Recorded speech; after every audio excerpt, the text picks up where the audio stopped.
Trump strikes blow at Iran nuclear deal and major U.S. policy shift.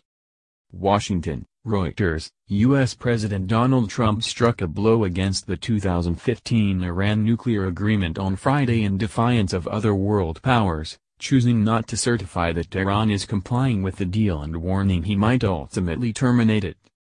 Trump announced the major shift in U.S. policy in a speech in which he detailed a more confrontational approach to Iran over its nuclear and ballistic missile programs and its support for extremist groups in the Middle East.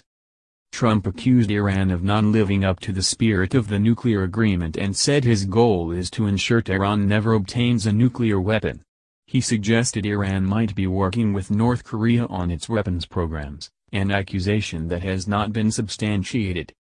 "We will not continue down a path whose predictable conclusion is more violence, more terror, and the very real threat of Iran's nuclear breakout," Trump said. While Trump did not pull the United States out of the agreement, aimed at preventing Iran from developing a nuclear bomb, he gave the U.S. Congress 60 days to decide whether to reimpose economic sanctions on Tehran that were lifted under the pact.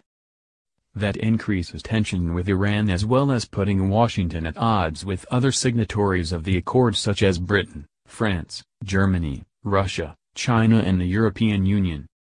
If Congress reimposes the sanctions, the United States would in effect be in violation of the terms of the nuclear deal and it would likely fall apart. If lawmakers do nothing, the deal remains in place. Trump warned that if we are not able to reach a solution working with Congress and our allies, then the agreement will be terminated. Trump's harder line on Iran was likely to infuriate Tehran but was welcomed by Israel. Israel's intelligence minister described Trump's speech as very significant and one that could lead to war given threats that preceded it from Tehran. The move was part of Trump's America First approach to international agreements which has led him to withdraw the United States from the Paris Climate Accord and the Trans-Pacific Partnership trade talks.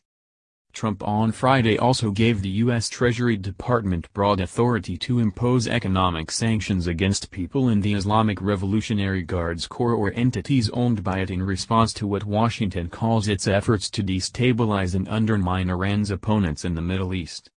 "We hope that these new measures directed at the Iranian dictatorship will compel the government to reevaluate its pursuit of terror at the expense of its people," he said. U.S. Secretary of State Rex Tillerson acknowledged the latest strategy of coaxing Congress to act may not work. "What we are laying out here is this is the pathway we think provides us the best platform from which to attempt to fix this deal," he said. "We may be unsuccessful. We may not be able to fix it. And if we're not, then we may end up out of the deal." The Republican president has been under strong pressure from European leaders and U.S. lawmakers to swallow his concerns and certify the nuclear deal because international inspectors say Iran is in compliance with it.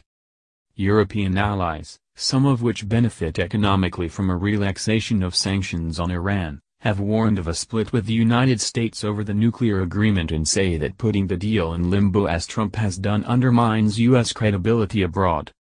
International inspectors say Tehran is in compliance with the nuclear accord, under which crippling economic sanctions on Iran were lifted in exchange for it agreeing to drastic limits on its nuclear program. Iran always denied allegations that it aimed to build a nuclear bomb. Reporting by Steve Holland, additional reporting by Makini Bryce, Patricia Zengel, Jonathan Landay, Justin Mitchell, Tim Amin and Arshad Mohammed in Washington, Andrea Schilla in Berlin, Dmitry Solovyov in Moscow, Parisa Hafizi in Ankara and Dan Williams in Jerusalem, editing by Yara Bayoumi and Alistair Bell.